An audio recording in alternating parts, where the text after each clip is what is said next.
Yeah, that's really.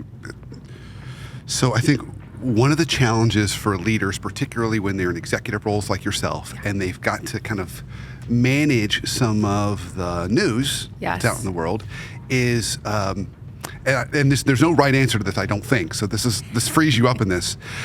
Is knowing how quickly to respond, because there's such a thing as too quick. Yeah. Maybe we haven't really thought this through yet. We need to think it through. But then also, if you wait too long, then you're going to get dinged for waiting too long. Yes. Like, what took you so long to respond? They clearly don't care, or they don't have their act together. Yeah. So how do you navigate that challenging window? So 2 parts that I think about when you ask kind of navigating that window.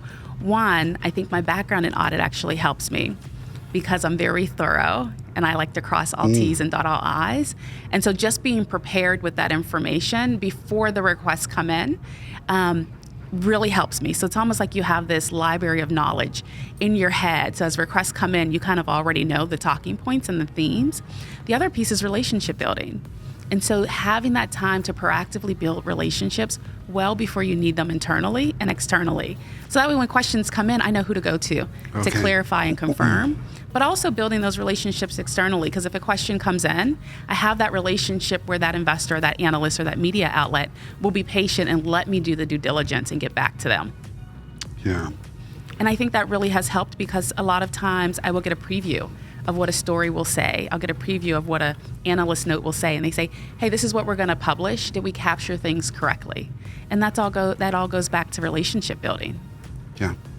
So when you think about leadership today, with so much news, noise, I'm sure something else that begins with the letter N, I don't know, all different things kind of going on in the world, what makes it so hard today when you think about kind of managing communication, keeping people on the same page, trying to avoid divisiveness? No 2 days are the same, and you never know what's going to pop. And so it's almost like operating in an emergency room, right? You just never know what's walking through the door. And you have an idea that it's probably one of 100 things, but you don't know which one it'll be. And so that's the dynamic that I deal with every day, and waking up and looking at the global news, looking at the news in our industries, looking at what's happening for even our peers, because then we'll get questions if something happens with a peer in the news. They want to know, does this impact Starbucks, right? If something's happening with the economy, whether it's inflation, whether it's people looming around the layoffs in the tech industry, well, how does that impact Starbucks? So everything ties back to Starbucks, just because we're like this octopus that is impacted and kind of has tentacles in all these different areas of a consumer's lives. So what's the role that your team plays in supporting you in that? Yeah, so I have an awesome team, although it's not originally by design. It's an all-female IR team as well. Oh, interesting. Yeah, so we are a powerhouse, as Beyonce says, who runs the world, girls. But they help me. I have team members that they spend time doing research on our peers, and so they're able to quickly update me when I have questions.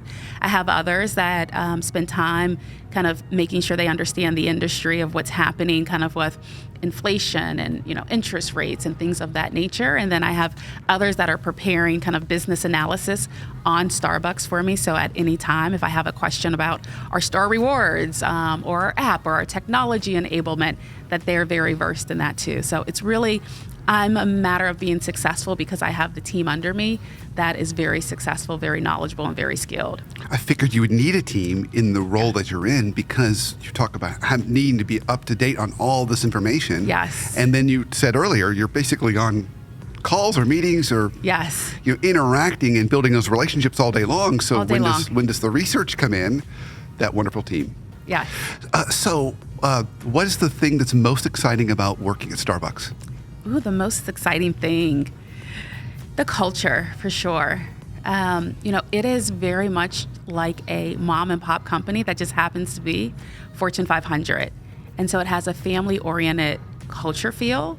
And, we at Starbucks, when we meet each other, when we have a new partner, because we call them partners, not employees, join the company, we always talk about people's origin stories. And that's almost like, what made you who you are? Not what's on your resume, not what school you went to, not what your major is, not the credentials on your name, behind your name, but like, what's your origin story? How'd you grow up? Who'd you grow up with? What challenges did you have? How did that shape you? And so that's so unique to Starbucks, is really just trying to understand person to person who we are. And that's that humility, that human connection that then filters through the stores.